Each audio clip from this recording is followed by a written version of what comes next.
UPSC prelims 2024 में participate कर रहे मेरे dear friends, sisters, brothers and my dear family, आज के टारगेट 2024 यूपीएससी प्रीलिम्स क्लास में मैं आपका वेलकम करता हूं। फ्रेंड्स, एग्ज़ाम स्ट्रैटेजी पर हम बात कर चुके हैं। अब बारी है उस स्किल को सीखने की जिसकी मदद से आप अभी जिस भी पोजीशन में हैं उसमें कम से कम 15 से 20 मार्क्स की बढ़ोतरी की जा सकती है और साथ ही इस चीज़ को प्रैक्टिकली समझा जा सकता है कि आप ये जो प्रीलिम्स आपका होने वाला है उसे क्रैक कैसे करेंगे, क्योंकि अब मैं 2023 में जो प्रीलिम्स हुए हैं पैटर्न पूरा बदल गया है और वही पैटर्न अब चलने वाला है कुछ सालों तक।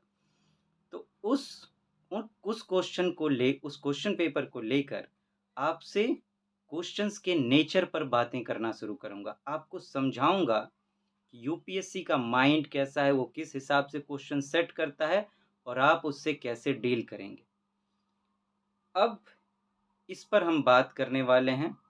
अगर इसे आप ध्यान से समझने की कोशिश करेंगे तो आपके अंदर वो क्षमताएं आ पाएंगी कि आप दूसरों से कंपैरेटिवली आगे हो पाएंगे। तो फ्रेंड्स, अब बारी है बहुत ध्यान से चीज़ों को देखने की, समझने की। तो शुरू करते हैं। जैसा कि मैंने आपको कहा था कि देखिए, प्रीलिम्स जो है उसमें 3-4 तरीके के क्वेश्चंस होते हैं। पहला होता है सिंगल स्टेटमेंट टाइप, कि आपको क्वेश्चन पूछा जाएगा, उसके बाद ABCD करके 4 ऑप्शंस दिए जाएंगे और उसमें से कोई एक ही ऑप्शन आपको चुनना है, सिंगल सिंगल स्टेटमेंट। फिर डबल स्टेटमेंट वाले, जिसमें ऑप्शन किस तरीके के होते हैं, only one, only two, both one and two, neither one nor two. कुछ होते हैं थ्री स्टेटमेंट्स वाले, जिसमें ऑप्शंस कैसे आते हैं कि only one, only two, all three, none, और कुछ उससे ज़्यादा स्टेटमेंट्स वाले। तो हम इस चारों कैटेगरी के स्टेटमेंट वाले क्वेश्चंस को अलग अलग समझने की कोशिश करेंगे और ये देखने की कोशिश करेंगे यूपीएससी इन पर किस तरीके से क्वेश्चंस पूछता है और आप इससे निपटेंगे कैसे। एक बार यूपीएससी के माइंड को समझ गए, उसके पूछने के अंदाज को समझ गए ना, तो चीज़ें आसान हो जाएंगी, क्योंकि अब आप अपने माइंड को उसके अनुकूल ढाल पाएंगे। शुरुआत करते हैं सिंगल स्टेटमेंट बेस्ड क्वेश्चन से। मेरे पास सेट डी है। डी सेट मैंने लिया है किसी से, 2023 के जो क्वेश्चन पेपर है। अगर आपके पास डी सेट हो तो चीज़ें आसान हो जाएंगी। आप ऐसा करें, अगर ना हो तो डाउनलोड कर लें। और वैसे मैं और अगर दूसरा कोई पेपर हो तो आप देख लें कहाँ है। वैसे डी सेट डाउनलोड कर लेंगे तो चीज़ें आसान हो जाएंगी, क्योंकि मैं डायरेक्ट क्वेश्चन की बात करूंगा तो आप कनेक्ट कर पाएंगे। जैसे वैसे मैं लिखूंगा क्वेश्चन, जैसे ये क्वेश्चन जो है ये डी सेट में क्वेश्चन नंबर 3 है। Question number 3 single statement based question है। अभी हम सिंगल, पहले क्वेश्चन पेपर में जितने सिंगल स्टेटमेंट बेस्ड आए हैं उनको लेकर बातें करेंगे कि कैसे आप डील करेंगे। इस क्वेश्चन को देखते हैं, ध्यान से देखिएगा कि जो ऐसे क्वेश्चंस होते हैं जो आपको लगता है कि ये छोड़ने वाले ही हैं, उन्हें कैसे एक स्किल से आसानी से सॉल्व कर सकते हैं, आंसर तक पहुंच सकते हैं। In the context of finance, the term beta refers to, कि फाइनेंस के कॉन्टेक्स्ट में ये इकोनॉमिक्स का क्वेश्चन है, बीटा क्या होता है। बीटा, एक तो अब आप सोचेंगे कि बीटा आपको पता होना चाहिए कि बीटा क्या है, तभी आप इसका आंसर कर पाएंगे। लेकिन अगर मैं आपसे कहूं कि आपको ना भी पता हो कि बीटा क्या है तब भी आप आंसर तक पहुंच सकते हैं, तो क्या आप यकीन करेंगे? मुश्किल होगा, लेकिन थोड़ी देर में देखते हैं कि ये जो मुश्किल है ये यकीन में बदलती है या नहीं। ऐसे जो क्वेश्चंस होते हैं उसके लिए मैं आपको एक मंत्र देना चाहूँगा, लेकिन उसको समझने के लिए थोड़ा ध्यान से आप सुनने की कोशिश करेंगे। इस टाइप के क्वेश्चंस और भी आएंगे, उन पर भी हम बात करेंगे। जैसे कि इसी में एक और क्वेश्चन आया है, मैं आपको क्वेश्चन नंबर बताता हूँ, सेम सेम पैटर्न पर। 17 नंबर क्वेश्चन है, 17 number. Wolbachia method is sometimes talked about with reference to which of the following, कि या इसको यूं समझ ले कि वोल्बाचिया मेथड क्या होता है। तो यहाँ पे क्या पूछ रहा है कि बीटा क्या होता है, वहां पे पूछ रहा है वोल्बाचिया क्या होता है। मीन्स इस पर और भी क्वेश्चन है, और जिस पैटर्न पर मैं इसको सॉल्व करूंगा आप ट्राई कर लें उसको सॉल्व करने का कि वो होता है या नहीं, उस पर भी हम बात करेंगे कल। आइए, ये बीटा है, तो इसके लिए स्किल का एक मैं पार्ट बताना चाहूंगा कि ऐसे में आपको क्या करना चाहिए। देखिए कितने वर्ड्स हैं, आप कितनों को याद करिएगा। इसीलिए यूपीएससी याद करने पे बेस पे क्वेश्चन नहीं पूछता है, समझदारी के बेस पर पूछता है, और इसमें भी वही चीज छुपी हुई है। बीटा एक पर्टिकुलर वर्ड है, एक खास वर्ड है, उसको ब्रैकेट में रखा भी गया है, तो एक खास वर्ड है बीटा। तो खास वर्ड का जो है कोई खास आंसर ही होना चाहिए। ये मेरी तरफ से एक मंत्र आप समझ लीजिए, पर्टिकुलर वर्ड पर्टिकुलर आंसर, खास शब्द खास आंसर। मतलब आपको कोई ऐसा ऑप्शन ढूंढना है जो कि कॉमन सा ना हो, साधारण सा ना हो, उसमें कुछ खासियत होनी चाहिए जो दिखनी चाहिए।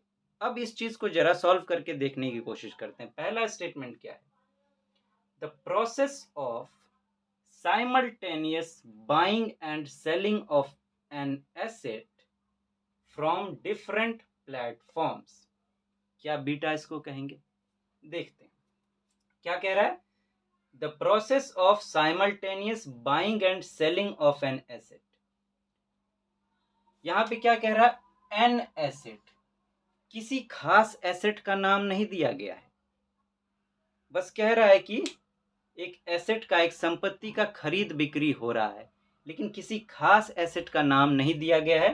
An asset from different platforms, different platforms, किसी खास प्लेटफॉर्म का भी नाम नहीं दिया गया है कि इस प्लेटफॉर्म से खरीदा या बेचा जा रहा है।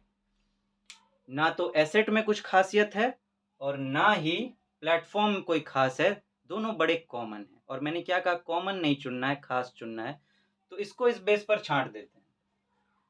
दूसरा, an investment strategy of a portfolio manager to balance risk versus reward, क्या कह रहा है, एन इन्वेस्टमेंट स्ट्रेटेजी, एक इन्वेस्टमेंट स्ट्रेटेजी। अब इन्वेस्टमेंट स्ट्रेटेजी तो कितने तरह के होते हैं, इसी ने किसी खास इन्वेस्टमेंट स्ट्रेटेजी का नाम नहीं बताया है कि आपको इंफ्रास्ट्रक्चर में इन्वेस्ट करना है, कि एग्रीकल्चर में इन्वेस्ट करना है, कि एनर्जी में इन्वेस्ट करना है। किसी खास इन्वेस्टमेंट का नाम बस बोल दिया है, एन इन्वेस्टमेंट स्ट्रेटेजी। ये कॉमन सा statement of A portfolio manager, A portfolio manager, किसी खास पोर्टफोलियो का नाम नहीं दिया गया है, बस ए पोर्टफोलियो मैनेजर। दुनिया में कितने सारे पोर्टफोलियो हैं, तो ना तो इन्वेस्टमेंट स्ट्रेटेजी कोई खास है और ना ही पोर्टफोलियो कोई खास है, दोनों कॉमन से लिए गए हैं, तो ये भी नहीं होगा।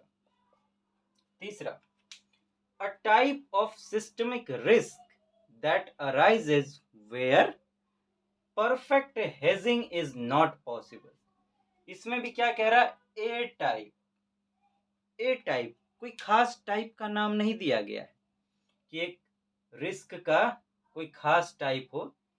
लेकिन देखिए आगे थोड़ा सा फंसाया है, where perfect hedging is not possible, कि जहां पे हेजिंग पॉसिबल ना हो। तो एक खास शब्द तो है, हेजिंग लिया, लेकिन दूसरा क्या है, ए टाइप, कोई खास टाइप नहीं, तो आधा आधा वाला बात है। अब इसको देख लेते हैं, अ न्यूमेरिक वैल्यू, कैसा वैल्यू, न्यूमेरिक वैल्यू। अगर यहां पे सिर्फ लिख देता ए वैल्यू तो बड़ा कॉमन सा बात, फिर कॉमन हो जाता, लेकिन यहाँ क्या कह रहा है, न्यूमेरिक वैल्यू, नंबर में वैल्यू है। वैल्यूज तो कई तरीके के होते हैं, लेकिन ये क्या कह रहे हैं, न्यूमेरिक वैल्यू, मतलब एक खास वैल्यू का इसने इस्तेमाल किया है नंबर्स में। That measures the fluctuations of a stock to changes in the overall stock market, stock की बात कर रहा है, स्टॉक की बात कर रहा है और स्टॉक मार्केट की भी बात कर रहा है। मतलब अब देखिए कई तरह के इन्वेस्टमेंट होते हैं, एक स्टॉक मार्केट है और एक हमारा प्राइमरी मार्केट है। स्टॉक मार्केट में शेयर की खरीद बिक्री होती है और प्राइमरी मार्केट में वस्तुओं की खरीद बिक्री होती है। तो एक तरफ तो ये बोल रहा है कि खास न्यूमेरिक वैल्यू यूज़ कर रहा है, ये भी खास। स्टॉक की बात कर रहा है, ये चीज़ों की बात नहीं कर, तो स्टॉक भी ये खास बात कर रहा है, और स्टॉक मार्केट की भी बात कर रहा है। तो वैल्यू भी खास, वस्तु भी खास और मार्केट भी खास, तीनों का तीनों खास है। इसमें आधा अधूरा बात है, आधा खास है आधा नहीं है, तो ये भी नहीं होगा। सबसे ज़्यादा पूरी तरीके से अगर हम देखें तो मैंने जो बात कही आपसे कि खास शब्द पूछा गया आपसे, तो आंसर भी खास होना चाहिए, और यही उसको मैच कर रहा है। ये हमारा आंसर हो जाएगा। मुझे पता नहीं, आप गूगल करके देख लीजिए ये आंसर है या नहीं है, लेकिन तरीके पे मुझे यकीन है। तो इस तरीके से देखिए, अगर आपको कोई खास इस तरीके के क्वेश्चंस एग्जाम में आते हैं 2024 प्रीलिम्स में, जिसमें इस तरीके के खास शब्द पूछे गए हैं, तो आप उस खास आंसर को ढूंढने की कोशिश करिए और आपको रिजल्ट मिलेंगे, आप आंसर तक बिल्कुल पहुंच पाएंगे। तो फ्रेंड्स, फिर मिलते हैं। अब ये जो 2 महीने हमारे बच गए हैं, इसमें यूपीएससी के माइंड को पूरी तरीके से समझ लेना है, ताकि एग्ज़ाम देना हमारे लिए आसान हो जाए और आंसर तक पहुंचना भी। Thank you so much. Have a nice day. नमस्ते।